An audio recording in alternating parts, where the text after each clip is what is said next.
What's up, everyone? My name is Chris, and today I'm going to be talking about something I know a lot of Division III football players struggle with, which is how to fuel themselves properly. This video is all about key nutrition priorities for Division III football players and how they can perform at an optimal level. Let's start out with carbohydrates, since they are your body and brain's main fuel source for all of your activities and your lifting and your running, everything that you're going to be doing. Let's talk about carbs first. I know from personal experience that way too many athletes undereat on their carbs and they just end up feeling sluggish and low on energy all the time. You want to aim to have carbs before and after your workouts, lifts, games, whatever you may be doing. These are foods like rice, oatmeal, pasta, or fruit. These foods are able to refill your glycogen stores so you can stay energized and recover faster and at a more optimal rate. Now let's talk about protein, which is essential for muscle building and recovery. You want to try to include some protein at every meal. I usually tell athletes to make about a quarter of their plate a portion of a lean protein. These are foods like chicken, eggs, Greek yogurt, lean beef, and protein shakes. I would recommend that most football players aim for about 0.7 to 1 gram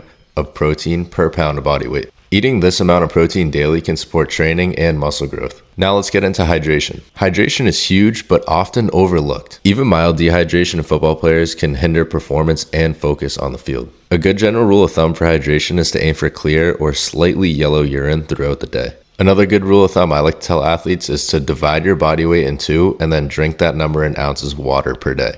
And then for every hour that you're sweating or have some really strenuous activity, you want to add 12 to 24 ounces on top of that number. Electrolyte drinks and mixes can help to replenish these electrolytes that you lose through sweating. So make sure you're hydrating adequately and taking in enough sodium when you're sweating a lot. Now let's talk about some recovery foods and what you can eat post-training. The goal here is to eat 30 to 60 minutes post-training and get a good mix of carbohydrate and protein in your body. These can be foods such as chocolate milk, a turkey sandwich, or even just a smoothie with fruit and protein powder. These foods help to rebuild muscle and refuel energy stores after your training sessions, and they ensure that your body's ready for your next lift, game, or practice. Finally, the most important thing, you have to remember that consistency separates the average players from the great ones. Fueling your body well isn't just about game day, but it's also about every day. Plan your meals, eat enough calories, and don't skip meals throughout the day. Athletes need all the fuel that they can get. Recovery starts right in the kitchen.